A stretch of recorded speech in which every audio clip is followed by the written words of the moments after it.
Welcome, ladies and gentlemen, to another episode of Running Wild Podcast. I'm your co-host Rich, alongside me as always, my co-host Runz. Yes, sir. Just before we get started, I want to remind you that we're brought to you in partnership with pwponderings.com, rohworld.com, and lastwordonprowrestling.com. We're also featured on the Wrestling to the Max network. Alright, with all that out of the way, we're actually going to get into a Wrestlemania preview because we're going to be the very first preview you all listen to. I thought you were going with the new Day Rock, sorry. Oh. No, I just, with everything going on, and most of the matches set up, we thought we would give you guys some extra time to re-listen to the episode before Mania again. And check this out. And next week we'll actually be covering the More Than Mania, right?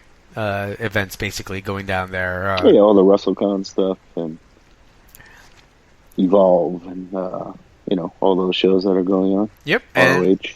And this week you'll so we have a treat for you. If you guys are especially WWE Attitude, WWF Attitude Era fans, hang on tight. Towards the end of the episode, we'll have an interview with none other than the Mean Street Posse member, Pete Gass. Newly minted author, right? Yeah, no. So we're going to be, we talk about his book and everything, so make sure you guys hang tight for that one. All right, so we should probably start with the most important match of the night. No, we're going to start in order. Well, I mean, if you want, just briefly before we get into Mania, if you want to just run through the NXT card quick. Oh, yeah, that's right, in order. Oh, and, some news that came out this week, Jim Cornette's going to be inducting the Rock and Roll Express. This Hall of Fame is outrageous. Jim Cornette and Eric Bischoff are both going to be there. Wait, on WWE stage? Hold on, who's Bischoff inducting? Did I not catch this? Paige, right? Paige is going in, right? Oh, Diamond Dallas. Okay. I just, sorry, had a moment. I was like, what are you talking about? Yes. So wow. He's inducting him? Yep. All right. Yep. Like, in back-to-back days, they announced that Jim Cornette and Eric Bischoff were returning to WWE, in some capacity. That's incredible. But doesn't Jim Cornette, drop just crazy hot takes on WWE, all the time? He had said something like, hell would freeze over before he comes back. And then, yesterday, he said something like, bring your winter coats to Florida. So it'll be cool. It'll be awesome to see him, on that stage. And it's going to be a hell of an introduction. So, they got the right people, it looks like, inductees. No, yeah, he 100%. It's weird, right? But in wrestling, the idea that the guy that was opposing them the entire time should be the guy who inducts them. Right. Right, because, Bobby Eaton... Or, their manager. Yeah.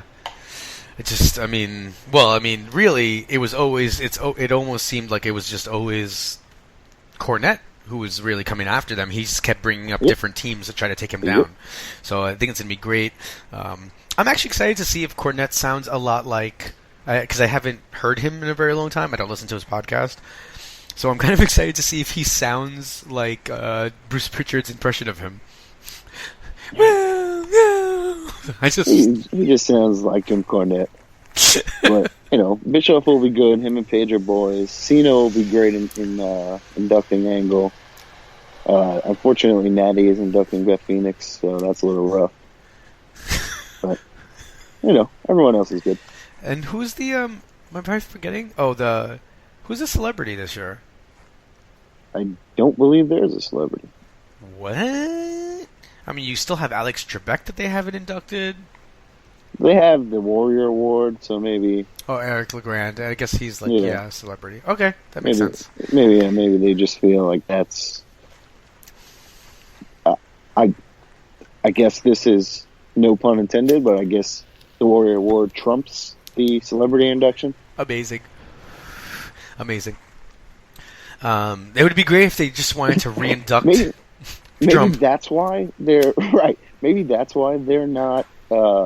having a celebrity this year because they don't want to draw any attention to the fact that Trump is in there, bring any negative, reaction their way. Man, I hope there's. You remember at the old WrestleManias, you'd have a presidential imposter. I think like WrestleMania 10, you had like I think Bill Clinton or something. Yeah, just imagine with you had IRS. Imagine you just had Trump. It was actually him. Like, but that's the crazy what thing. What an imposter! Look at his fake hair. Oh wait a minute. No, that's him. The crazy thing is, it's really him. Oh man, that's what I was laughing yesterday, and not to talk about Trump here, but when they found Brady's jerseys in Mexico, like, led by the FBI, I was like, yeah, like Trump probably sent them to Mexico. Like, hey, look, here you go. Let's concoct this plan. All Mexicans are bad people, says Donald Trump, not us. But let's frame this Mexican reporter. Oh, jeez, you couldn't see that happening. Him and Brady are boys. Well, you of all people, right? You could see that. You know how I feel about Tom Brady. So, all right. So the NXT card, so we're actually taping on Wednesday. So they're probably going to add some matches tonight because there are only 3 matches announced for the event. I know that there seems to be, I saw a backstage kind of interview or issue between Ono and Elias Sampson the Drifter. Oh, no. Yeah. I mean, all right. I guess we can start with that one. So that'll be on there. That'll be a win for Ono. That'll be fine. I didn't think the crowd on Wednesday or last Wednesday, whatever the hell it was that like behind Ono, and I was a little disappointed, but hopefully the WrestleMania crowd fans will show him a lot more love. Yeah, I was listening to a Triple H interview on Cheap Heat, and man, it took me a second to wrap my brain around it. And even for Rosenberg, he goes, we're going to have 5 events, right? And Rosenberg's like, what are you talking about? And he's like, Hall of Fame, NXT, WrestleMania, Monday Night Raw, and SmackDown are actually all in Orlando. Mm-hmm. It's pretty intense, man. That's 5 nights. A week. And let's just, before we kind of get into the cards, just think about this for a second. How many shows is too many? When does, and I don't mean for me. I don't mean for me. When does Statwife officially snap? I want to know what point. Not even, you wouldn't even have to worry about Statwife because we would snap. We went to NXT and SummerSlam, right? The one year. Mm-hmm. And it wasn't that fun. I didn't want to go to Raw the next day. I was good. Yeah. 2 straight days is a lot of yelling. It's a lot. So 2 for me, I believe was good enough. Could I go to a night show, an afternoon, and then another night show? Yeah, maybe. But 2 days of wrestling is enough.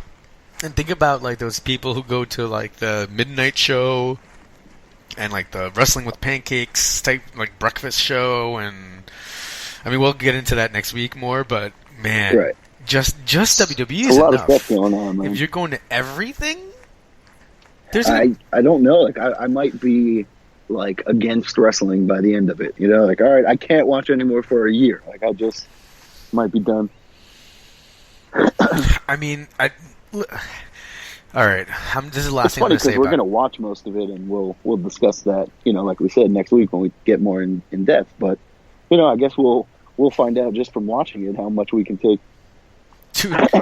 At midnight, I just want you to know. At midnight, That's a show incredible. starts on a Thursday, right? On Thursday, and the main event is Joey Janela versus Marty Mother Effin Jannetty. Yep. Oh my god! Is that the main event? I knew I saw it was there. I didn't see it on the main event. Well, I mean, it's who Janela's facing, so since it's called Joey Janela's Spring Break. Oh, okay. So, but I mean, for me, the main match on that card, no offense to everybody else, is. I think Riddle's on there. Right? Maybe not. I don't know. But it's just Marty Jannetty's. Yep. Oh yeah, absolutely. It was unfortunate to me when I realized it was at midnight because I was like, oh damn, I'm not watching that live, and at some point I'll get around to it. But there's a lot of good going on that week. Crazy.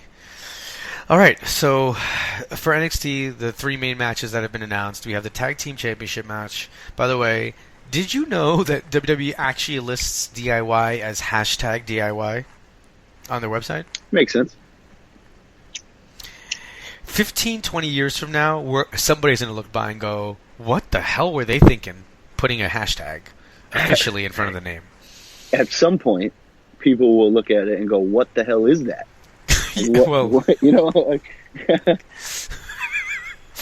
I don't know, man. I don't know. Why is there ampersand or whatever it is in front of their name? Dude? My God. So you have the Authors of Pain versus DIY versus the Revival. You know, the Authors of Pain is still undefeated. I think the smart money for me here, and I mean, just kind of not to shortchange it, but this has been. I really love the tag team division down there in NXT. I'm almost afraid for anybody to move up at this point, because I feel like any of these teams. Well, I think the Revival goes up to SmackDown, and I don't know if that, pardon the pun, you know, signals a revival for the tag team division there. You know, the news that came out this week, or obviously the Usos came away as the tag champions, so they're definitely switching gears in some way. But that means that American Alpha, who was really hot down there in NXT, goes up to SmackDown, kind of picks up the victory, picks up the titles, but with really little time after that, and they kind of became an afterthought, and now they lose them. Yes, and for whatever reason, they definitely got shortchanged a little bit with, you know, how much TV time and all that they got. But we'll dissect this further when we get to the main roster scene. But I get what you're saying. You know, the revival, yes, I believe will signal a revival of the SmackDown Tag Team division, and we'll see. I think that Alpha lost the belts just to get them back at WrestleMania, have, you know, the big moment, but I could be wrong. But, you know, if the Revival gets called up soon after that, then they can have a nice long feud with Alpha. Well, true. So, for this match, I think Revival takes the pin. Right. I don't see them winning. So, is DIY also going to get called up soon? Like, I could see that, but no, I don't know. I think SmackDown needs tag teams badly. So, yes, calling up two teams at once isn't the brightest idea, but I don't know. Like, they could get called up sooner than later. Man, if you just think about it, the tag team champions for SmackDown, and this will forever be the best trivia ever, Heath Slater and Rhino, Randy Orton and Bray Wyatt, American Alpha, and now the Usos. That's a really weird... Not a bad lineup. That's a really weird first four champions. Oh, yeah, absolutely. All over the map. Like, that's... But, you know, like, the Heath Slater and Rhino, correct call. Orton and Wyatt, correct call. The Alpha, correct call. Oh. The Usos, correct call. So I think, you know, they're doing a good job of who they're putting the titles on, when they're putting the titles on them, and kind of how they're booking it. They're just not having enough time on TV to really show all that. But, like we said, we'll get to that when we talk about WrestleMania. For now, I think the Authors of Pain retain. Yeah, Authors of Pain and the smart money. I'm going to go out officially and say Authors of Pain pin Revival, because I don't think DIY gets called up, and I think this continues into Brooklyn, where DIY finally overcomes the undefeated Authors of Pain. I'm going to say they pin the Revival. They pin DIY just to continue that storyline. Okay. So then we have the Women's Championship match, Asuka versus Ember Moon. You know, with this one, it's difficult because I think that maybe Asuka should be kind of like Kevin Owens and go up without losing. It's like, she's been undefeated, not just on televised events, but like everywhere, at all times. So now you're going to have her lose to Ember Moon and then lose the championship and then go up? Yeah, I could see that happening. I could also just see her winning and moving up. You know, like, but I don't know. Like, just dropping the title? Does she pull an Owens and come up with it and then lose it? Or does she just lose it? Right, you could do that. Or you could have her win the SmackDown title and maybe forfeit the NXT title or something like that, vacate it. Pull a Warrior. Right, and you don't really want to see the title vacated. You'd rather see her give the rub to someone else by winning it. So maybe Ember Moon picks up the win at WrestleMania. At Takeover. I mean, I like Ember Moon, but I just feel like what they're doing with Asuka, I don't want to see her lose that. Yeah, I agree. All right, maybe she comes up and wins the SmackDown Women's title at WrestleMania. Either way, but I don't know. Like, what else is there for her to do in NXT? But no, there's nothing. Where is the spot for her on the main roster? So it's an interesting conundrum. And then you have the NXT Championship match. Bobby Roode defending against Shinsuke Nakamura. Okay, I'm trying to remove myself. It's almost like with DIY last time when they were at TakeOver, I was very upset and I didn't want them to lose. I don't want Bobby Roode to lose his match, but I'm trying to. Shinsuke's losing and going to the main roster. Is it a clean? Do you think it can be a clean loss? Do you really want Nakamura losing clean to Roode and then going up? Yeah. What difference does it make? Okay, I guess with him it's it's not as important, I don't think, to have him go up without a blemish, I guess you would say. I mean, he's already lost multiple times. How much money would you pay to just be able to teleport to NXT TakeOver and be there just for Bobby Roode's entrance and then teleport back? Because I'm saying $750. But I mean, if I teleport just for the entrance, I might as well teleport for everything and just, teleport right back home. Way to make shit complicated. All right. Well, because my thing is, you don't have to travel, right? Like, my idea is, you just have to go there just so you can see the entrance and come back. But, you wouldn't be able to stay there for anything else. Oh, well, if I had, a 15-second time period, then yeah. All right, cool. Yeah, that's going to be in a giant arena. I mean, so good. Yeah, it should be cool, and so should Nakamura's. I kind of wish. Yeah, Nakamura's entrance is okay.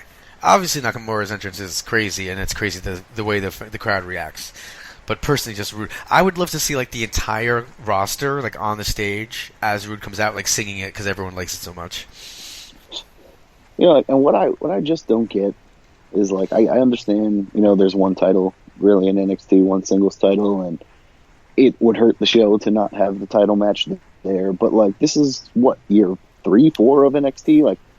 Put this match on WrestleMania. It's Bobby Roode and Shinsuke. People are going to go crazy for both of them. The entrances would be epic. I get it. Yeah, we'll see them there eventually, but it just seems like it would be perfect.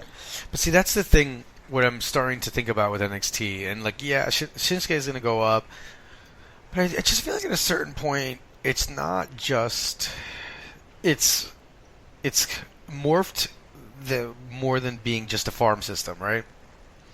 Right, they're keeping it separate. It's its own thing, yeah. Because some of these guys being signed, there's a possibility that we don't see Ono on the main roster.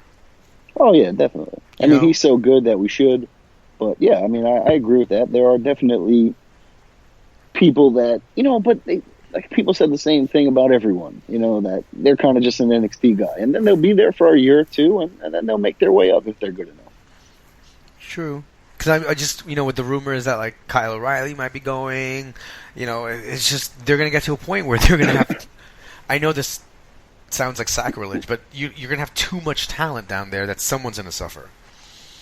Well, right now, they're not necessarily, loaded up with talent. And if Nakamura goes up and Ono is in there with Roode, and then the bottom is kind of, wide open.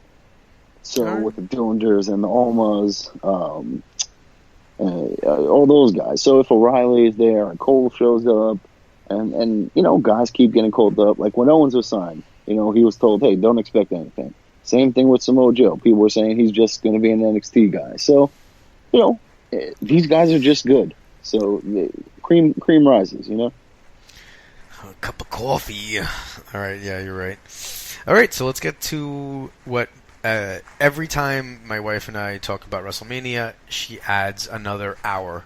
So I think she's up to. She says that Mania is going to be 11 hours long. I want to be like, joke's on you. Mania's like 72 hours long. Yeah, it's actually 4 days. I'm sorry. I'm going to have to like, and I'm glad she doesn't listen to the show and that she's not close by. I might have to drink. Like, she's going to fall asleep like at 7:30 every night and just be like, I don't know what happened. I just felt so tired.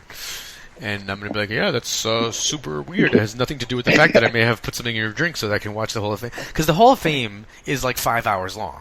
The Hall of Fame, yeah. And this year, like we were talking about, it'll be pretty entertaining. But, usually the Hall of Fame is a little bit skippable. This year, I don't know how unwatchable it is. I'm actually looking forward to it. On Father's Day, your mama. I just want Mr. T to come out one more time. All right. So to kick off WrestleMania, so not everything's been announced, but I think it would be safe to say that we're going to see Joe versus Sammy in some way. No? Yeah, I agree. Maybe on the kickoff, but I agree that it should be on there. You can't leave both of those guys out. Yeah. And being in the Battle Royal isn't big enough.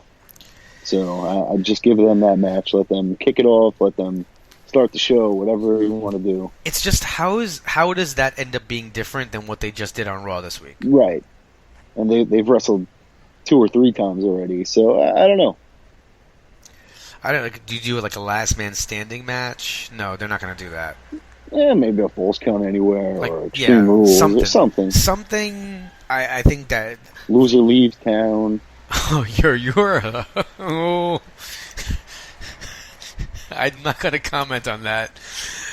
You just did that to get me riled up, because... It's not like he's going to leave WWE. He'll go to SmackDown. Oh, okay. I thought you were just trying to do the loser leaves WWE, and I was kind of freaking out. Yeah, right. They should do a loser leaves town, and then Sami Zayn shows up on the next Raw. And he's like, yo, we're not in Orlando anymore. Boom, and just beats up Joe. But there's no way. So Sammy, if this match does occur, which I think we both agree that it's probably going to happen, Zayn probably loses again. Yeah, absolutely agreed. Man, but I would love for, let's say, Rollins to just come out, distract Joe, and Zayn just gets an underdog victory. Even if it's a roll-up, I don't care. Yeah. And they could do that, but they're building up Joe, and I think it's just the right thing to do. Yeah. You're probably going to also see a tag team match. It has not been announced, but with the Usos just beating American Alpha, American Alpha's obviously entitled to a rematch, and the smart money would be to pick the rematch for WrestleMania since you don't have a match there yet, right? Yeah, absolutely. And, we started to discuss it a little bit before. But, yeah, the Usos won the belts on SmackDown in a really, really good match. I definitely enjoyed it. There was a nice little brawl towards the end and some really close spots where you thought it was going one way, they kicked out or they broke it up. So definitely an entertaining match. And I'm looking forward to the WrestleMania match. This was the rivalry that made sense as soon as they announced the SmackDown belts. So it's nice to finally see it. And it lived up to expectations with the first one, so I'm really looking forward to it at WrestleMania. No, I completely agree. I think and I think having the Usos with this kind of new look, a new attitude, be the champions is smart. Alpha's about to chase in a lot of ways, right? Mm-hmm. And I think the Usos have proven that they should be heel champions that carry it for a while. So the only thing is I think they should hold on to it through Mania. Well, right. That's the next question, is where I was saying before. I kind of feel like Alpha lost just to get the win at Mania and have that moment in Orlando. And, they're somewhat hometown fans with NXT and all that. So, I don't know. But I also would like to see the Usos hang on to it a little bit. But the question is, who's after Alpha? So, that would be the challenging part. I know the Usos have a different personality now, but I just still want to see the... When you say "oos," when we say "ooh," you say whatever. I don't even know how to say it. But at WrestleMania, because I want to hear like 90,000 people just say it, which probably would only be like 16,000 people, but still, I kind of want to hear it. All right, moving along. So now the announced matches. I mean, I don't know if you can really call this match really announced, but the Andre the Giant Memorial Battle Royal. Right now, the announced participants are Mojo Rawley, Apollo Crews, Big Show, and Kurt Hawkins. Right, and none of them I don't think win, so it's a little bit tough to say someone who wins, but I guess we'll have to just throw something out there. I will say that they really annoyed me yesterday on SmackDown for the tag team title match. They showed Gronk in the front row wearing his Mojo shirt and being all hyped up and blah blah blah, and there was no Mojo. I don't. If there's a guy who is coming to your event to see one of his good friends, and you're going to show him on camera, why not have Mojo come out and dap him up, and then just win a quick squash match and you move on? It makes no sense. If people see Mojo dap up Gronk, he gets what, a couple 100,000 new fans just because people are like, oh shit, Gronk is his boy. All right, yeah. You know what I mean? It's just a waste. Nah, man. And this match, and I understand that everybody on the WWE roster is an accomplished wrestler, but this match is just going to be, because this is going to be the match how they get everybody else in, right? So you figure you're going to see the, what's it called? Not the Matadores. Can't remember their new name. The Carlito family members. I just had it, and then you saying you can't remember messed me up. All right, we'll come back to, but Epico and Primo, right? They're going to be they're going to be in it. Then you figure you're also going to have Sin Cara and Kalisto. I guess. Then Fandango and Tyler Breeze. And briefly on those guys, on SmackDown when Fandango wrestled Cena, beforehand, he started to give him tickets for, all his fashion faux pas, and he said, wearing jorts in the year 2017, ticket. And it was fantastic. Yeah, I mean, obviously those guys are good, but, this match, unless we get a surprise, it's going to be so lackluster. Do you think that Shaquille O'Neal comes out maybe and does something? Does he win this thing somehow? I don't think he wins. He could come out and do something because it's Orlando, and that's where he was drafted and played for his first few years and all that. So, that would be a cool thing if he came out. But I don't know. I don't know. Big Show's not going to win because he just won it last year, and that doesn't help. Maybe Braun is in it. Maybe Braun wins this thing. Oh, speaking of the most ridiculous kayfabe I've ever heard on an interview, Rosenberg asks Triple H directly, what is Braun doing at WrestleMania? And Triple H says, I've been so busy doing stuff that I actually don't know what's happening with Braun at WrestleMania. But you figure he's got to be involved. Maybe he doesn't know. Come, Triple H does not know what's happening with the guy at Mania? He's booking NXT. He's getting down the venue. Maybe his daughters have some stuff going on. Who knows, man? No, that's the type of stuff where he's dropping a deuce and Stephanie walks by the bathroom and goes, oh, by the way, we figured out what we're doing with Braun. Like, I mean, it's like come on. Could be, but maybe if he's doing all this NXT and he's training and he's got this stuff with Ron's, maybe he legitimately doesn't have time to be booking WrestleMania, the ins and outs. All right. All right. I hope that... What else, Because Braun not being announced already, and I granted we're doing this a little bit early, so it could come out on Raw, but with the 4 announced guys, you've made it so underwhelming that announcing Braun doesn't give him anything. He would be better off not being in the match, but he will be probably. But he would be better off not being in and then somehow like maybe interfering in Roman Undertaker later on. Yeah, I agree with that. And if not Braun, I don't know, maybe someone like Harper or someone like that wins it. But I forgot about Harper. I can't really. I don't know anyone else to even suggest. I want to at the end of the show figure out if there's anybody who does not appear at Mania. Yeah, after it's over. Like the considering that Swagger. No, I mean after. No, at the end of this show, not the end of Mania. I just. Well, we won't know who's in the Rumble. Who's in? Oh, well, I got you. But we can take odds on one person not being there. Yeah. Speaking of odds, Finn Balor. it would make sense, but like it's a battle royal, not a Royal Rumble, like so he would be in there from the beginning. I don't know. Oh, that's smart.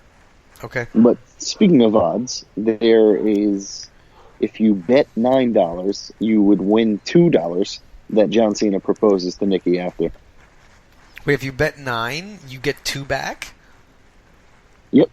It's an odds-on favorite.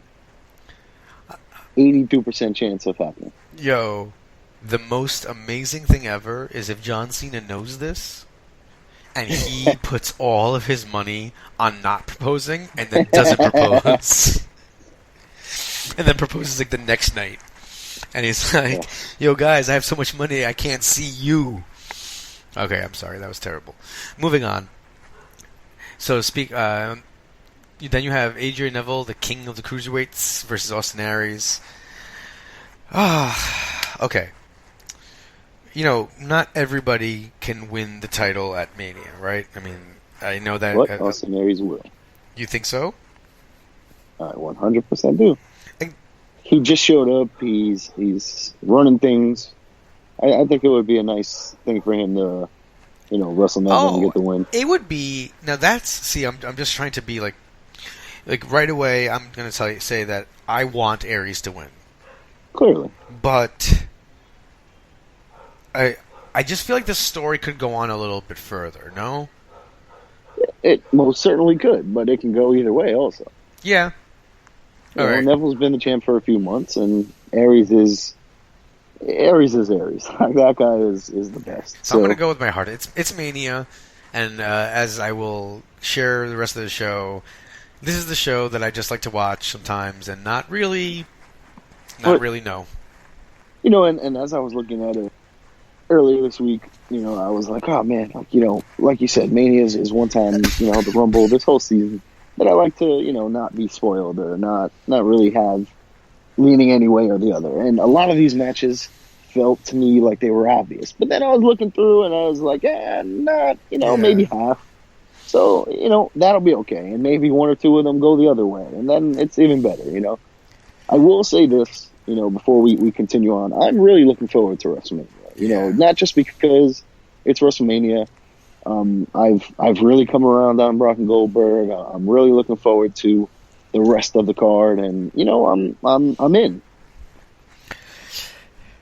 Well, I'm excited about it. When we get to that Brock Goldberg match, we'll talk because I'm still a little tight, but.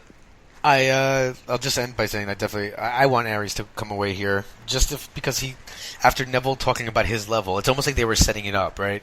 Neville's level. And he's like, but you're not on the A-double level. Like that. That's amazing. He's just so good. The greatest man who ever lived. I agree. I want and I hope to see Aries get the win here. All right, so we're in agreement on that one. Moving on, we have the SmackDown Women's Championship match. Alexa Bliss versus the entire SmackDown roster.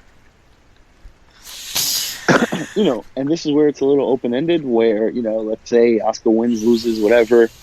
Oh, we signed her to SmackDown. Here she is in the match. And maybe she picks up the win. Otherwise, I don't know. Does Becky get the win at Mania? I'd like to see Alexa keep it. Does Naomi show up? Yeah, did you hear her dad apparently... Like, somebody said something on Twitter, and her dad responded, like, well, Naomi will be back at WrestleMania. And people are like, way to ruin the surprise. So I really hope that happens. And if she does show up, I wouldn't be surprised if they just, give her that Zack Ryder moment, right? And let her win in front of her home crowd.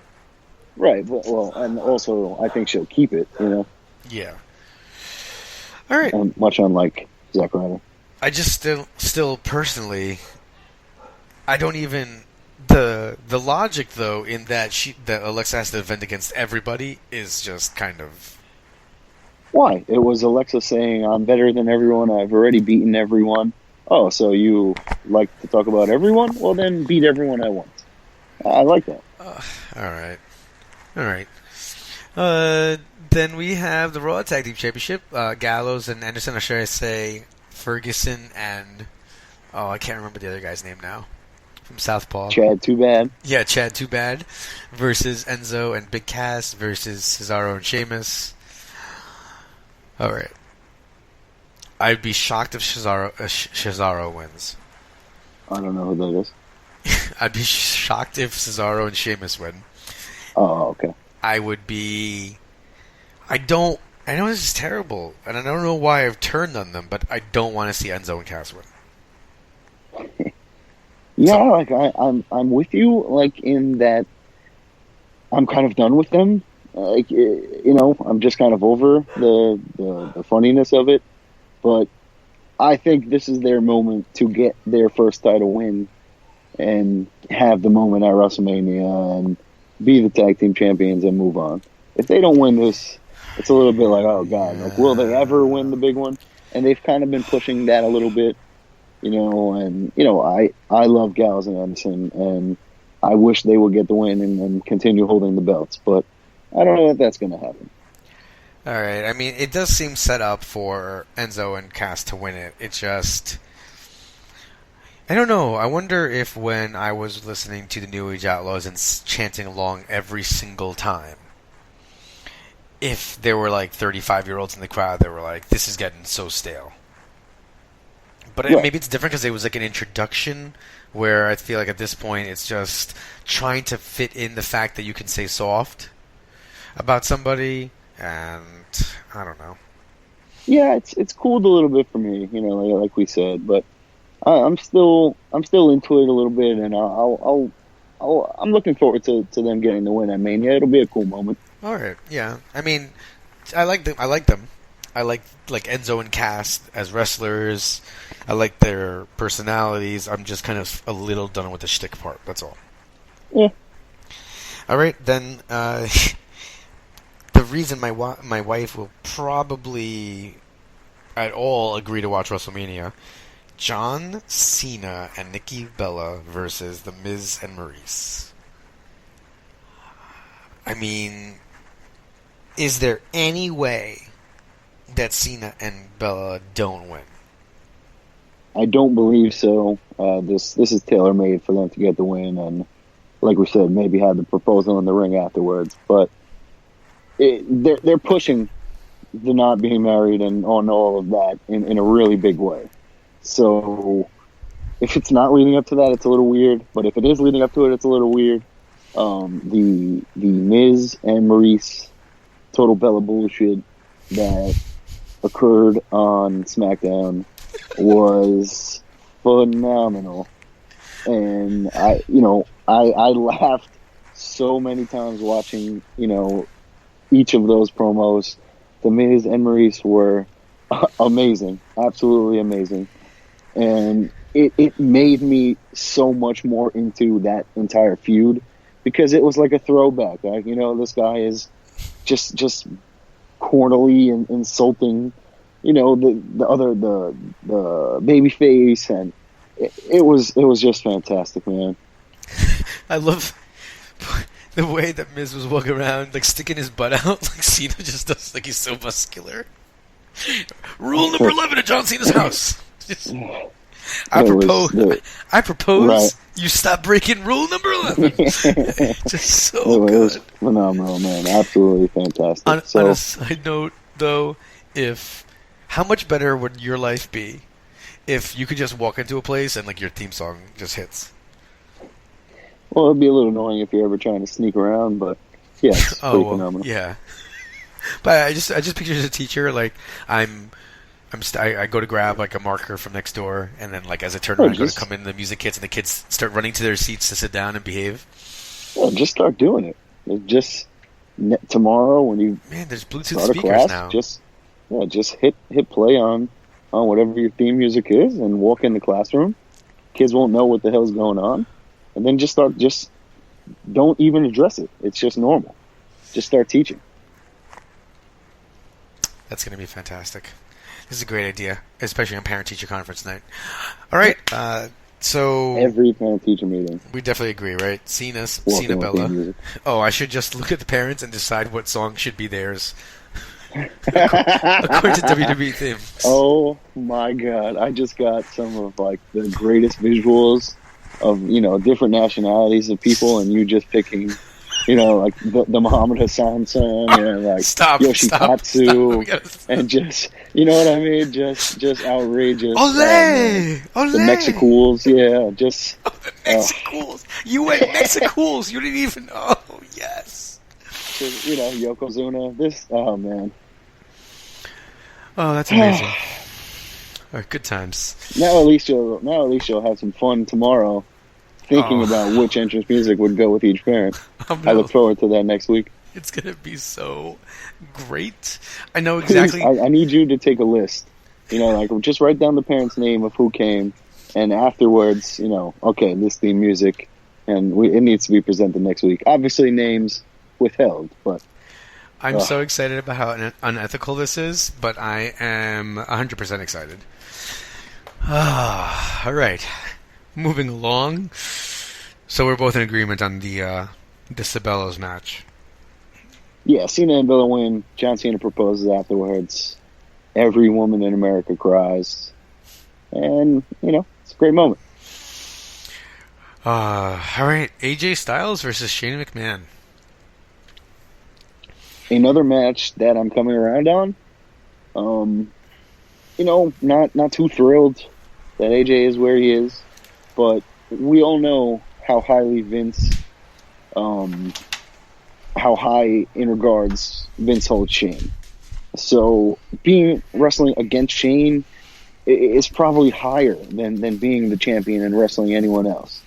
So I'm hoping that AJ gets the win here and nothing stupid happens.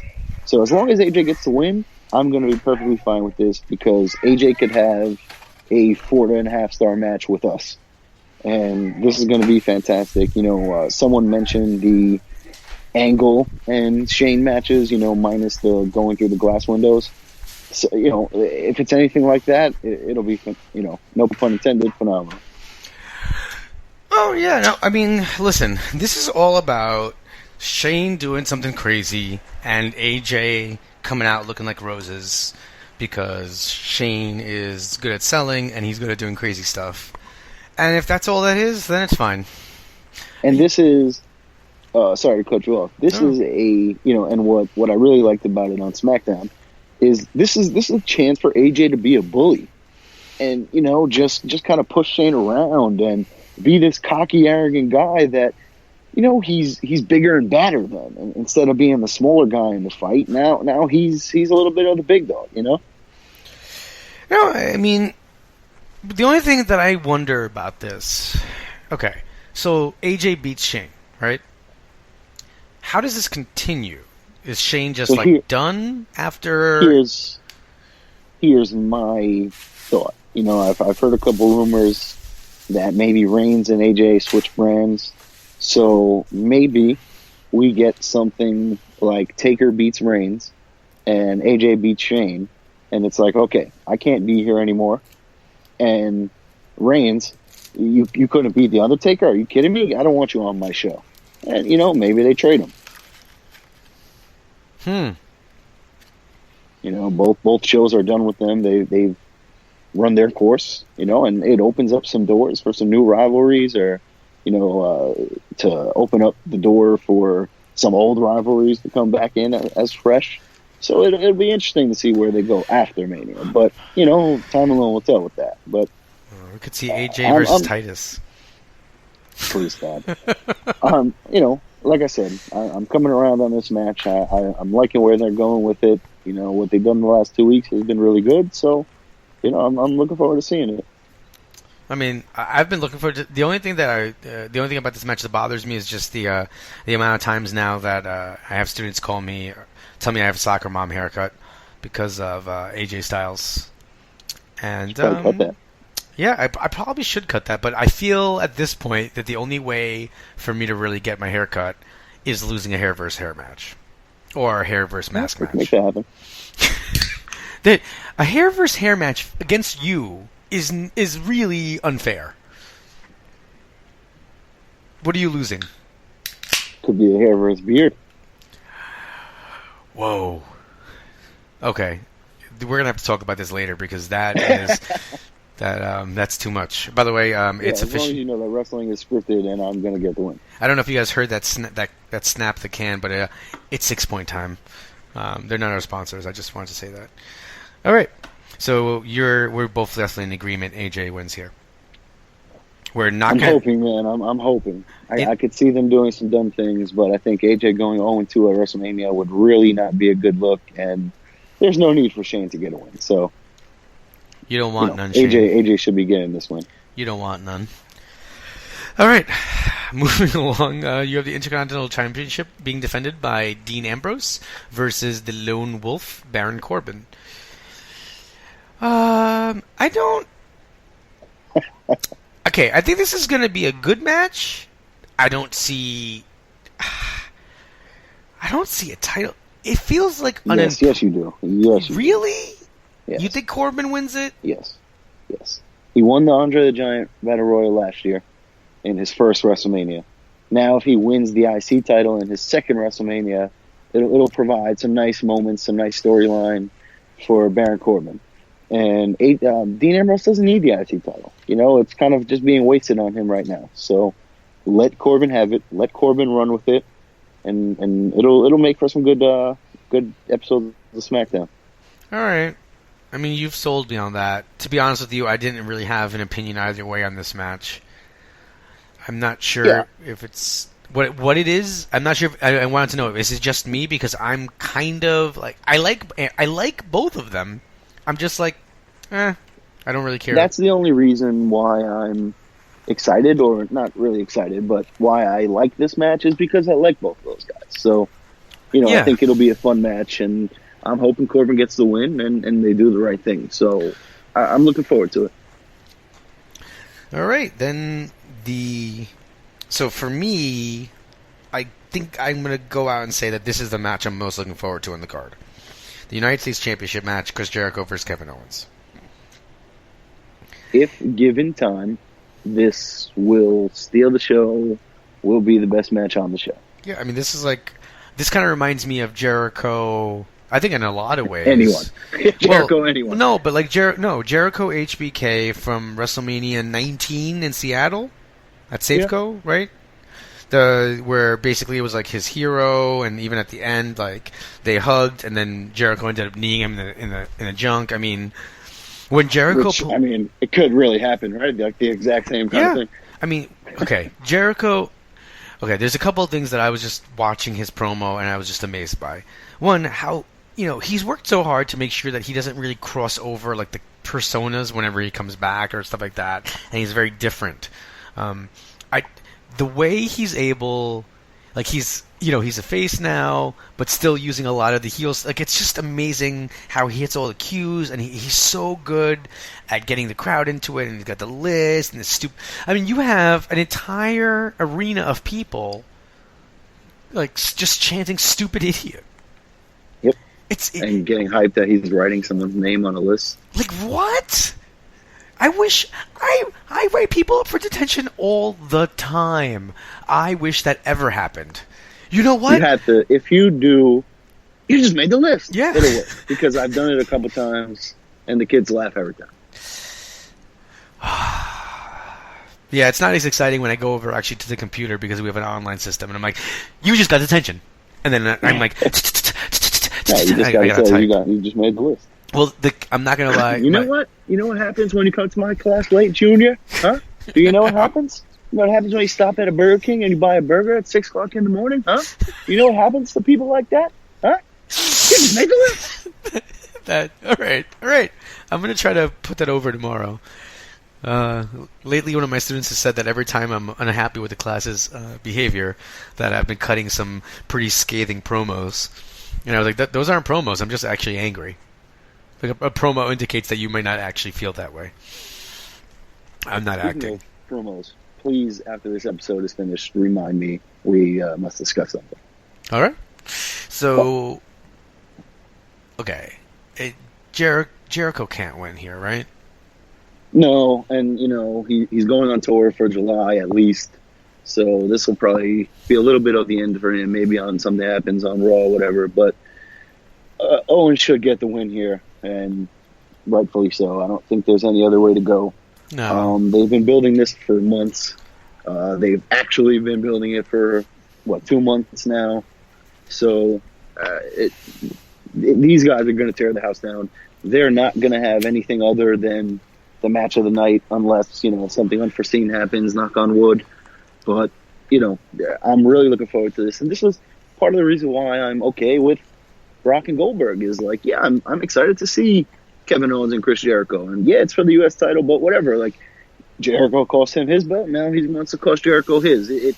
It makes sense. And as long as it makes sense, it's okay. Yes, would I rather have Kevin Owens as the Universal Champion going into WrestleMania? Mm-hmm. Of course. But he's not. And I'm not going to let that sour me on either of these two matches because, hey, it is what it is. And I'm going to enjoy it for what it is. Agreed. All right. Moving forward, so we have Seth. Well, it's not official. Yes, it is. Oh, wait. Before we move on, I just want to ask. So, I totally bought that the DM conversation that Jericho posted up on Raw between him and Owens when Owens was just coming into WWE. Is that just amazing? Like, is that just something that happened and they were amazingly able to use it? Or did they just create that and sell us on it very well? No, I'm with you in the fact that I didn't even think about it as like, oh, that's not true. I just was like, oh, that's awesome. He got caught. Yeah, he's asking for advice. And I know that Owens has asked Stone Cold or stuff like that for advice, in similar ways. So I completely bought it. You reminded me the Jericho shirt on Owens and, doing the pose with the posters behind him. That was just fantastic. It was like, it brought a reality to it, and it was really, really good. Did you catch? Perfectly executed. By the way, I'm not sure if you caught in the background, he had a Jericho figure. Yes. One figure I couldn't identify, and a Draws figure. Yeah, I believe it was Owen Hart was the other one. Owen Hart, Chris Jericho, Draws. And puke.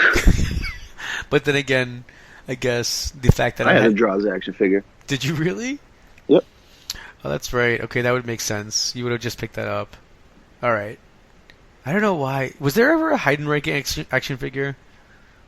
I'm sure at some point, but no, I never had a Heidenreich. I want it. I want it, and I want to put it next to a book of poetry in my room.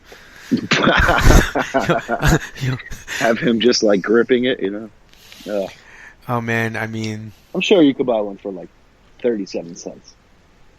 I'm gonna look into this. I'm very excited. Right. All right, so Rollins, Triple H. Okay. Unsanctioned.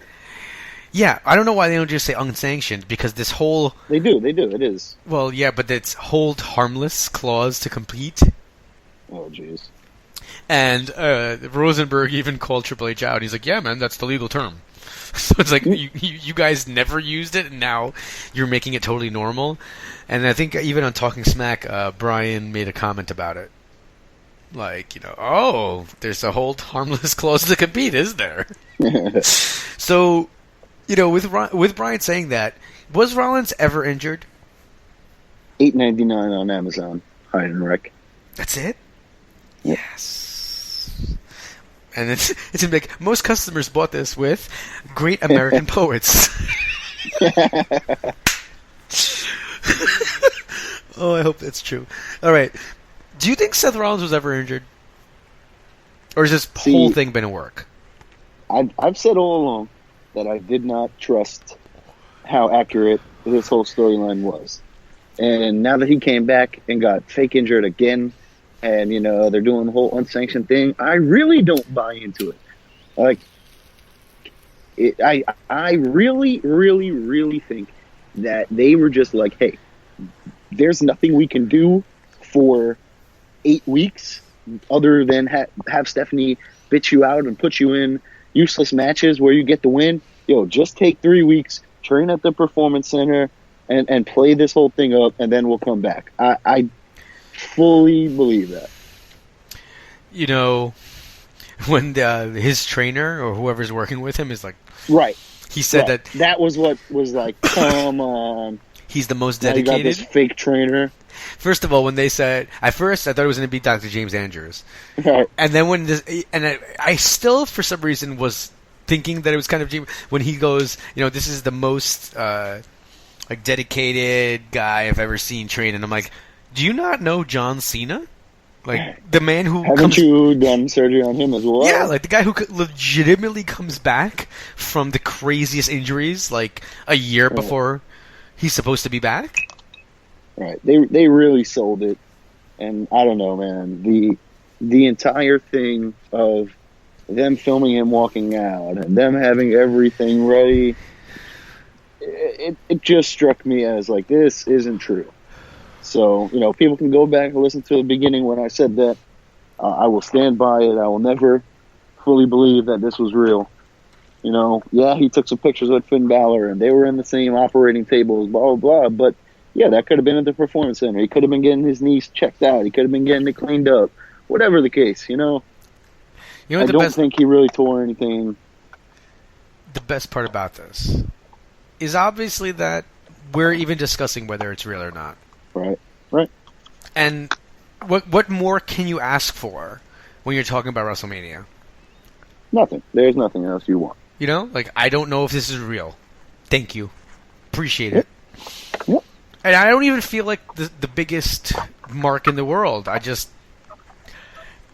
I'm happy they were able to do this. Completely agree. All right, so, really, Rollins has to win, right? Yeah, and this is very similar to the Shane match, where I'm just hoping they do the right thing. Triple H doesn't need a win here. The story is made for Rollins to get the win, even if this injury is real, whatever the case. This whole storyline is made for Seth Rollins to get the underdog win. So I don't see Triple H winning. He knows better. Who sells? Okay, so I'm asking you to do a little bit of, I guess, Monday morning quarterbacking after whatever. It's kind of a prediction. I think the best person I've ever seen sell, at least at WrestleMania, a knee injury. Savage at WrestleMania 8. Okay. Against Flair. Do you think, now we know going into it, right? Because Savage's knee wasn't even injured before that match. It got injured during the match, supposedly, right? Uh-huh. Does Rollins do a better job of selling this knee injury than Savage did at WrestleMania 8? It will definitely be similar. They both do the, hop on one foot and then go back down. They both do that. So it will be really interesting. And with Triple H and Flair being so closely linked and all that, the figure four and that aspect also will definitely play into it. And he has that special Triple H Indian deathlock, right? Right, and that's what I was just thinking. As I said, the figure four, he has his own little thing that he's been using. So, all right. So I'm hyped for this match. I'm really excited for this match because they did a good job of tricking me, and Rollins wins. All right, Undertaker versus Roman Reigns. Wow, I just don't know anymore. Undertaker obviously doesn't need to win, but Roman wins. Is there any going back? In terms of him being a more closer to the face they want him to be? This is the one where I really don't know who gets the win here. Because on one hand, if Reigns is your guy, you give him the win over you're one of your last guys, in the biggest way possible. However, if they do that, then they better make Roman Reigns a heel, because the only way the crowd is going to react to that is to boo the hell out of him for beating Taker at WrestleMania. Now, on the other hand, it's Taker and it's WrestleMania, so technically he should win, right? But why does he beat Roman Reigns? The only reason it makes sense is to get him sympathy. I don't know. I don't know which way they go. I just had this weird thought where it ends up being a draw because somebody interferes. And then Braun Strowman. Undertaker's like 23-1-1, and Roman's kind Oh of, my I'm God. the other one in the 23-1-1. I'm the tie. Undertaker. I'm not a good tie. I'm not a bad tie. I'm just the tie. Yes! Alright. Sorry, I'm way too excited. Yeah, I mean, I completely agree with you, though. Reigns wins, and if Reigns wins clean, then he's got. I feel like he's got to be healed just because of the way everyone's going to react. Because Undertaker is so beloved, and Roman Reigns isn't. And then, go ahead. But on the other side, if Undertaker wins clean, right? This is Undertaker has to win with Roman interference. Not Roman, sorry. Braun interference. Because if not, then the guy you've been pushing as your top dude just lost to a 50-year-old guy who played a dead man who looks like a dead man now. Right? He legitimately looks like he's the Undertaker from 1999 who died, and they somehow resuscitated him after 5 minutes of being dead, and now he's back. And granted, I love Undertaker, and I'm just trying to say that at this point, wrestling somebody who is supposed to be such a powerhouse like Roman Reigns and winning clean would require a much younger Taker to do that in a legitimately clean fashion that's believable, and that doesn't tarnish Reigns going forward. I agree. That said, it's The Undertaker, and it's WrestleMania. So anything can happen. I really don't know. And, they've been doing a really good job of making Reigns that kind of heel in these promos. This is my house now, and, Big, kind of just yard. belittling Shawn Michaels and all of that, So I like that. I'm really looking forward to this. They've done a good job building it. So do I care who wins? No, because I think either way, the end result will be good. If Reigns is a heel, if Reigns is a babyface, whatever the case, whatever happens, it'll be acceptable for me. So, just now comes down to the execution. All right, so final call. Who are you calling?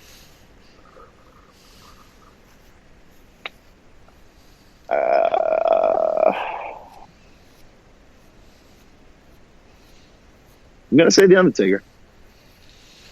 All right, because I don't believe WWE is the right thing, I'm going to say Roman Reigns.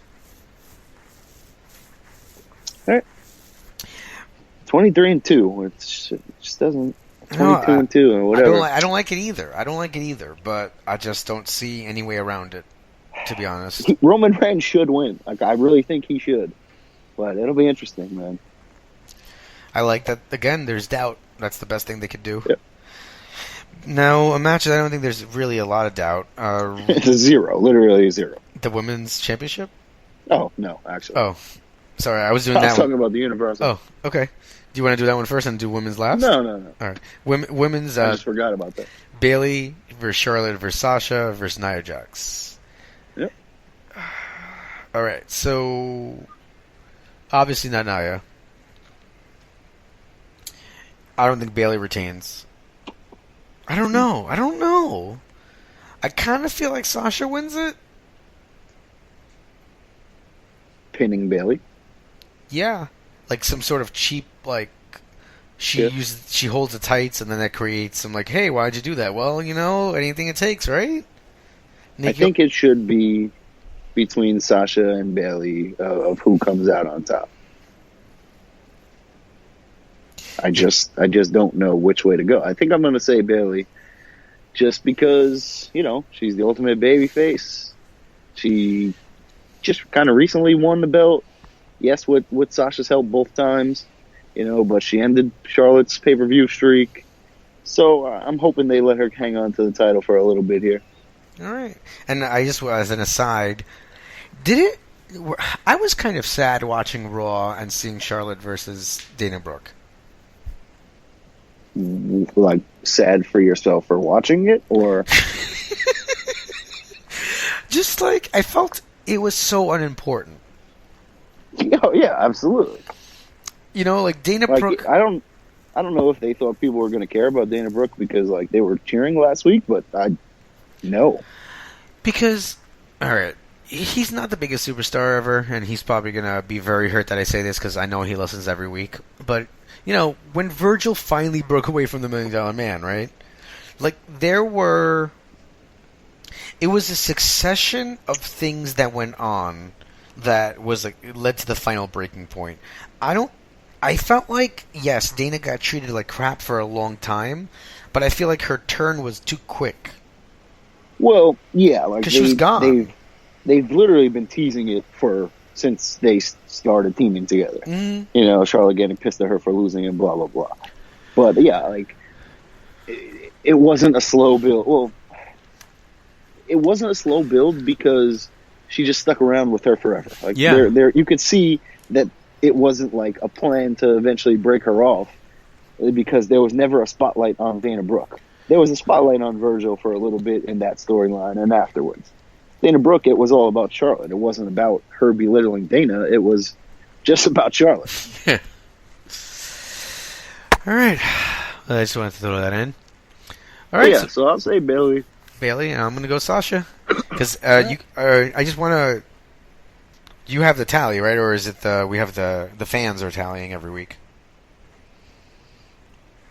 Do we have our official numbers? I don't know what you're talking about. Okay, so we never take this down. All right, fantastic. I mean, I don't know if you guys know, I'm in the lead by 17 matches. So even if I get these all wrong, I'm still in the lead. Sure. We'll go with that. Great. WWE Championship match. Bray Wyatt versus Randy Orton. Wow, it's gotten really weird. Don't you think? Yes, but that's what Bray Wyatt is, and I don't mind it. I really like it. On SmackDown, you know, Randy was cutting a promo, the lights went out, and the room was just filled with people in cheap masks, and they all held Orton while Bray Wyatt sang, you know, he's got the whole world in his hands, and Bray Wyatt is awesome, and he's always been awesome. So to now see him with the belt and legitimate, you know, I think he's going to win at WrestleMania, and I'm definitely looking forward to this match. It'll be really good. Yeah, he's got to keep the belt. There's no reason for Orton to win it. No. There's, you know, Orton's really good, but there's nothing to come of this. So he gets another title reign. Fantastic. So you cut Bray Wyatt's reign short. You have, you know, Harper waiting in the wings, so that's an easy next opponent for Bray.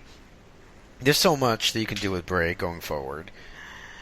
And, you know, I mean, the only thing that would make me think that Bray loses it is just, you know, if your idea of AJ going to Raw doesn't come through, how do you keep the belt away from AJ for that long?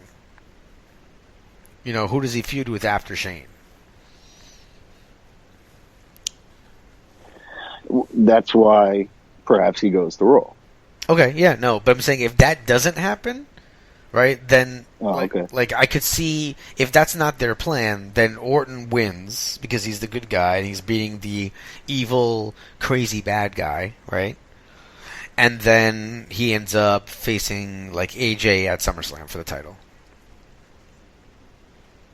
Yeah, I could see that. And I wouldn't be opposed to it. I would definitely look forward to that. You know, and as goddamn, send them home happy. I mean, in Brooklyn, AJ wins that title, and the fans go home happy. Yep. They're not upset that the heel lost. I mean, heel won. So it's an idea. We'll see what happens. Again, love WrestleMania, and honestly, booking after WrestleMania is kind of impossible because there's so many variables right now. So I just kind of want to sit back and enjoy. Except, and I know you've bought into it, I'm not excited about this last match. Goldberg, the champion, the Universal Champion, defending against Brock Lesnar. I mean, what? I don't even know what to do here. It's your biggest title. Goldberg has only had a total of like 4 minutes and 25 seconds in the ring officially since he's been back. Lesnar should win this match because, you know, he's kind of been pushed around and made to look like a punk. But man, then what happens? I don't know. It displeases me in many ways because I don't see how any of this works out well. I was upset that Lesnar, the guy who ended Taker's streak, gives the rub to freaking Goldberg because I don't care about Goldberg. I didn't care about Goldberg's streak before. I don't care about this now. I don't like watching him destroy people. He's 50 years old.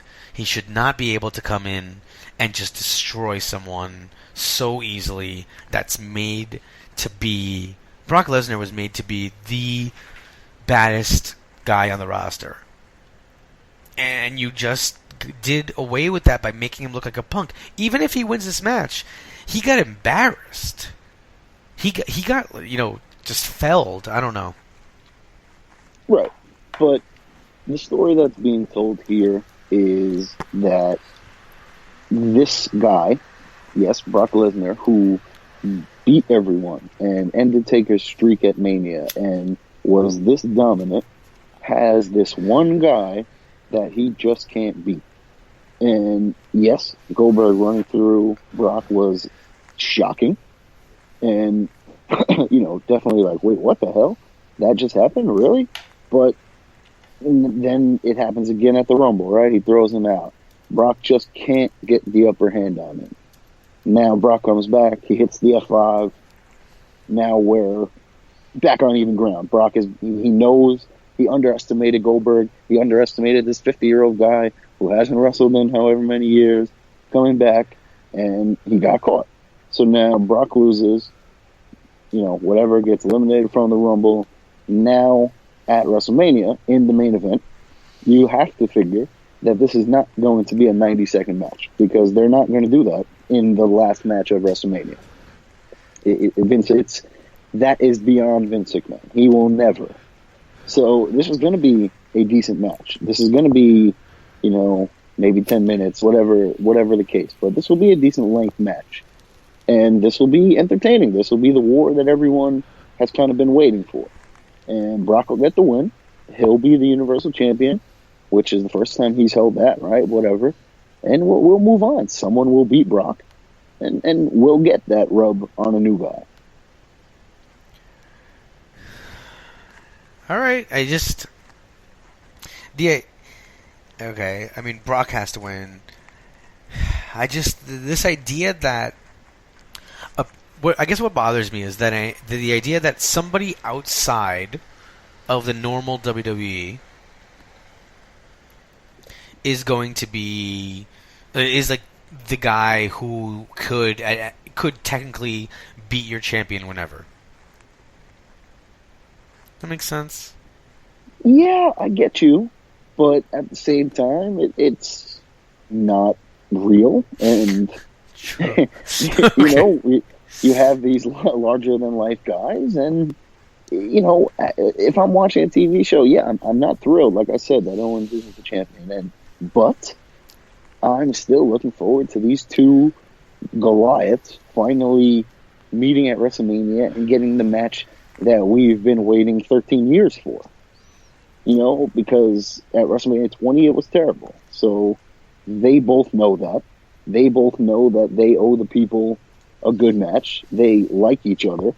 So I think this is going to be good, and I'm not opposed to that, you know? Fair. All right, so we are both in agreement, though, right? It has to be Brock? Yeah. Wow, I just can't believe that Lesnar is going to be winning is going to be the end of WrestleMania. Because, I mean, he's not really... Never know. He's not maybe really... Brock wins, and maybe Finn Balor comes out and lays him out. Who knows? Yeah, I feel like... As much as people like Brock because he's a badass, at the same time, I feel like, you know, a lot of WrestleMania is that cheer when it's ending, right, you know? there's something, yeah. that Daniel Bryan. I mean, I don't know. Maybe you can have a Hulk Hogan. Maybe you can have like a WrestleMania 9 moment where. Jesus. Okay. Where he gets Not on the Hulk mic. Hogan, but yes, maybe something. Not Hogan, but like he get what's his name? Heyman gets on the mic and he goes, "Nobody can beat him. Nobody could beat him right now." And then Finn Balor comes out. And then the returning CM Punk. Oh, don't do that. Don't do that because Paul look, Heyman low blows Brock. I'm not gonna lie to you. CM Punk MMA's him. Stop it because here's what bothers me. I don't like I hate the chants, right? It makes me angry. And I work in Brooklyn. I lived in Brooklyn. Brooklyn, you embarrass me when you do the CM Punk chants. But man, there's a reason why all those shirts are still in my drawer, and I still wear them sometimes in secret when I'm not going to be around a lot of people. Because if that happened, I would go just absolutely insane. Yeah, because it's the most outlandish thing that could ever happen at this point. So, if, when, whatever, that guy ever comes back, it'll be awesome. Oh man, imagine, no. The most outlandish thing would be if just Shawn Michaels comes out of retirement and super kicks Brock to take the title at the end. Just in his hunting clothes. Oh, man, that'd be great. Terrible. Okay, so is that really? Would we say that's it for the? For Mania. All right. So just guys, hang tight. We're going to right now. Go ahead. Well, just right before you move on, the Hardys supposedly have been in contact and possibly even offered contracts from WWE. So I've heard it's not a matter of if, it's just a matter of when at this point. The problem is, to me, is if they can't really use the broken gimmick or something close to the broken gimmick, I don't just want to see the Hardy Boys back. I want the broken gimmick. I'm fine with seeing Jeff Hardy back. I have no problem with regular Jeff Hardy. And Matt needs something. It has to be... I mean, this isn't even a decision that we can make. The 7 deities have made this decision. So I need to keep hearing that stuff. I need to keep... It's impossible to ignore. He has to do something. But, if this TNA stuff turns out to be legit, it's not easy to get around that, I hope he doesn't come back as a fixed Matt Hardy. Version 2. Oh, yeah. I don't... But, not to lie, though, the version 2 stuff when he was a super heel and he just said ridiculous stuff and he had to lose the weight to, version face... 1, you mean? That was version 1? Yeah. And there was never a version 2. He's Matt Hardy version 1. That's why I was saying the comeback would be version 2, No, yeah, all right. No, that's smart. I just wasn't thinking. All right. So with all of that out of the way there, next, just sit back, guys, and I want you guys to enjoy an exclusive interview we had with Pete Gass, the former Mean Street Posse member and the current author of a book that you can find everywhere. So sit back, hear a couple of these stories, and we'll be right back with you. All right, ladies and gentlemen, welcome to the show, Pete Gass. Pete, thanks for joining us today. Thank you for having me. It's a pleasure.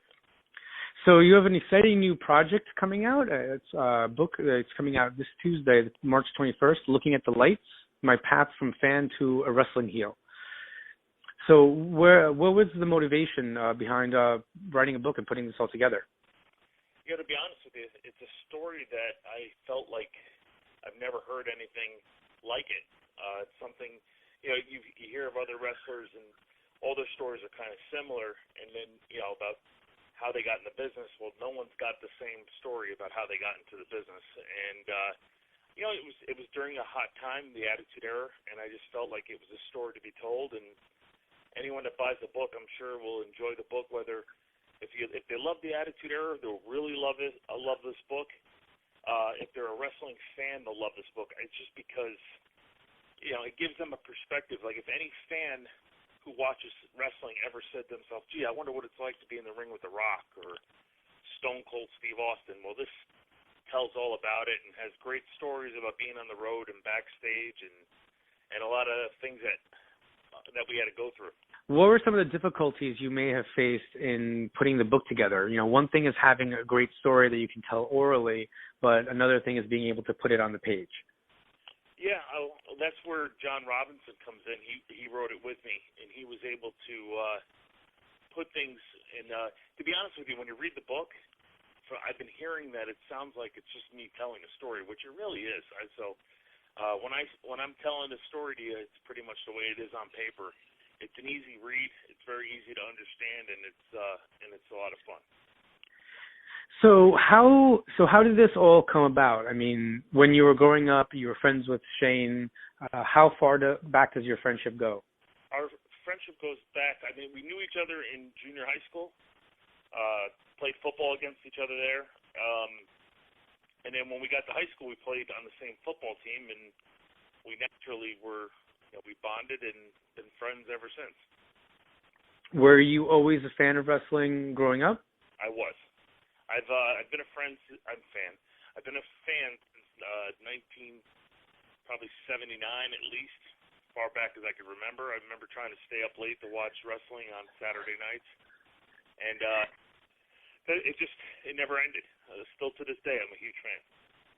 Did you so now when you met Shane and you realized this is Shane McMahon, this is Vince McMahon's son, did you get to go to shows with him, or did you talk to him about the product a lot? Well, yeah, being friends with him, we would once in a while go to a show at the Garden or something like that. A couple of guys went to Wrestlemania. I didn't go to Wrestlemania, but a couple of guys did. But for the most part, we used to watch pay-per-views at his house, and I remember watching a Survivor Series in high school. I think it was right around, if not on Thanksgiving, and we were able to watch that, and it was always fun. We always had it just kept my interest even stronger. So how did you transition from being a fan who knew Shane to being able to become part of the WWE product? Well, we got started because Shane asked us to do him a favor, and he wanted Rodney and I to go in on a Sunday and do some vignettes and talk about how we grew up on the mean streets of Greenwich.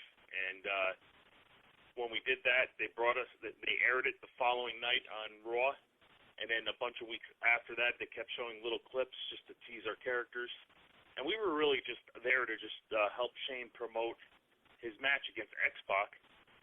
And little did we know that they had people watching and figured, look, these guys got something here, and they're getting a reaction from the crowd, which is what Vince wants.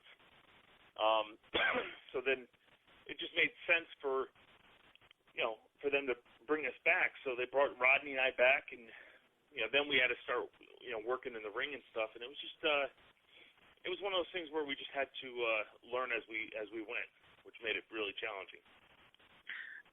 What was the transition for you like, knowing Vince as your friend's dad to now being your boss? It was completely different. I mean, he didn't really, he barely spoke to us. It was more, he would say hello. He was friendly, but it wasn't, we didn't have that personal relationship. He didn't want to show us any favoritism by any means. We weren't allowed to have action figures, or we were in a video game, which I was surprised about, but weren't allowed to have T-shirts. Back then not everybody had T-shirts, so we weren't allowed. They did designs for it, and Vince didn't like the idea. He didn't want that to happen, but he really didn't interact with us as much. It was a lot different than when we were growing up. So what would you say once you guys were part of the roster? What were some challenges you faced? You weren't a lifetime. You hadn't been training for this. You kind of just got called in, and it seems like a little bit of a surprise. How did the guys in the back kind of react? Well, at first they were pretty accepting, because we were Shane's friends, and then, once they thought we were a novelty just for a little bit, and as did we, and then all of a sudden they kept bringing us back, and eventually some of the guys, you could tell we're kind of like, all right, one of these guys is going to take off. They're taking airtime away from the rest of us, and so then not everybody, but there was some resentment going on, and then you could tell, we started having to really pay our dues with the boys, and the way we paid our dues was getting our butts kicked, and going back from being there, getting our butts kicked and just smiling and saying thank you. So, Rodney and I really wanted to prove that we were tough and we belonged and we weren't just there to ride the McMahon's coattails. And the truth of the matter is, if we didn't get a reaction from the crowd and if we didn't do a good job, we would have been gone after a couple weeks. But the fact is that Vince took two guys off the street, put us in the ring with no training, and we were able to stretch that into a 3-year contract. It says quite a bit. That's what the story's about in the book. It's pretty amazing. Was it difficult for you overcoming being like starstruck? I know that as a fan myself, if for some strange reason at the age of 34 I was brought in to do something, it would be almost overwhelming to be surrounded by guys that I've been paying money to go to events and rooting for. Yeah, I mean it's that's one of the things, and it's not only the fans. I mean, being a fan, but it's like having not only to work with these guys that you admire so much. It's even faces in the crowd, because back then, there were a lot of famous people in the crowd, and we had guests back then like Arnold Schwarzenegger, and it was kind of like, wow, like these people are heroes of mine, and now I'm making sure I make them look good on television. It was pretty cool feeling. And so, the end of your run, you end up about 2001, I believe. It's about the time that you guys wrapped up in WWE. Where did you go from there? After I got released? Yeah. After I got released, I went back to Connecticut, and I was training to be. I'm still looking to get into the business, and I was supposed to go away with Jeff Jarrett to do some shows in Australia, and then Europe, and then 9/11 hit, and once 9/11 hit, all shows got canceled, and the indies weren't really doing anything that much either, and so the business really kind of ran out for me and dried out, and so after that it was time to get a job. So, and that's what I did. I went down to Wall Street. Now you have all these fantastic stories. If for our listeners who haven't gotten a chance to pick up the book yet, why don't you share a little snippet of one that will really kind of drive it home for them that they need to go pick this up? Yeah, I mean, there's a story. When we first started wrestling, there was a great story about Madison Square Garden. We were in the corner of The Rock, and we had to go and help him against Stone Cold in a match, and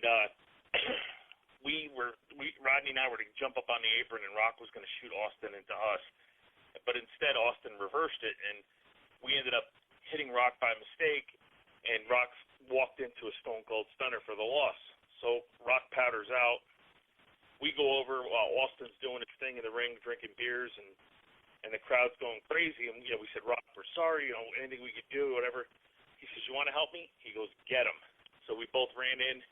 I ran at him with a Polish hammer, got a kick in the gut and a stunner, and then Rodney followed in. He got a stunner. We're laying out flat, and here comes The Rock. Afterwards, after Austin had already left, he looks down at us and gives us a double people's elbow, and the crowd just exploded. So it was a lot of fun, and it was definitely an honor to do something like that. Was there ever a time that you can remember, like kind of flubbing something and maybe getting under the skin of someone in the back? Yeah, actually, that same exact match, it turns out that we didn't really take the stunner the way The Rock had expected, but the thing is, we didn't know what we were doing. So, because of that, it was, it made it hard on all of us. So we went and trained, and he wasn't real happy because it was Madison Square Garden, and everyone picks their game up quite a bit for the Garden. Mm-hmm. But it was something that we had to train and learn to do, and like I said, we literally came right off the street. So, but eventually, it all worked out, and it was good, and we didn't make too many mistakes like that in the next 3 years. So what were, I have to ask, what were the mean streets like? Oh, they're mean. you have soccer moms that argue about parking spots and, little old ladies, sword fighting with their canes.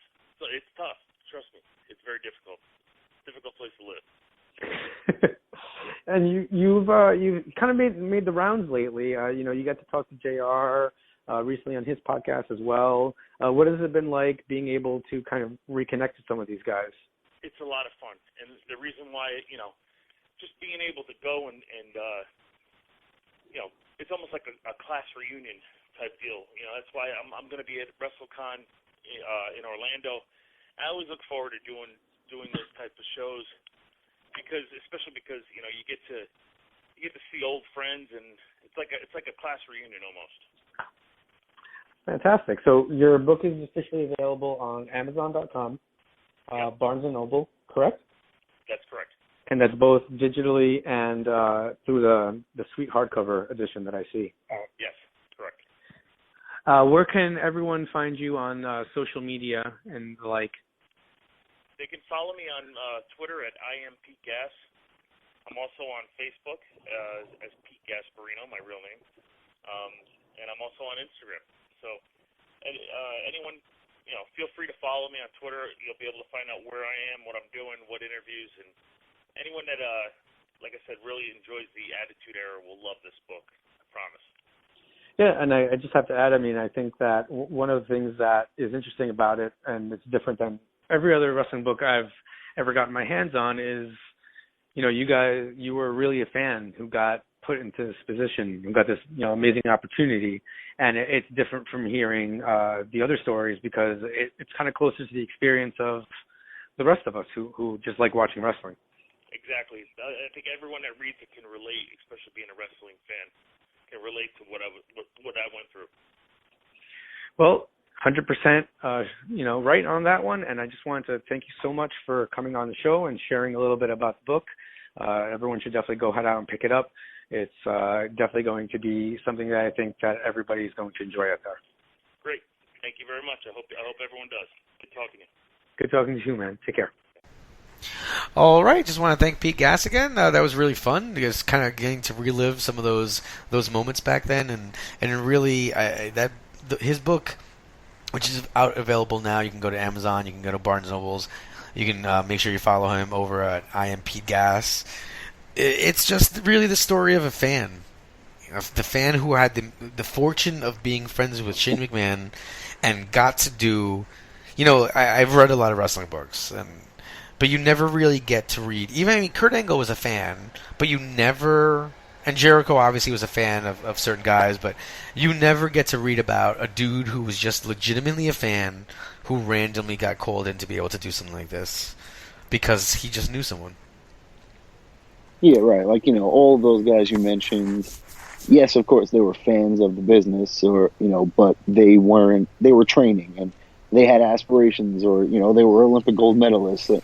They weren't just, kind of regular guys who lived around the block from Shane, and that worked out. And when they came in, they were so good, and everyone loved them, and they stuck around. So people can say whatever they want about guys trying to relive their glory and blah blah blah, but hey, that's what you do. And yeah, I definitely look forward to reading the book, and it should definitely be entertaining.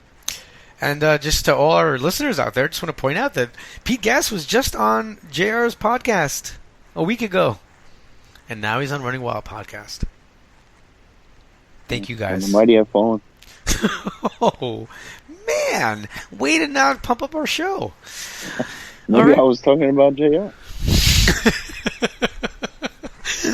All right. So I think we've basically covered everything for our super early pre-Mania show. I hope you guys enjoyed the interview. And you guys have plenty of time. Send us some feedback.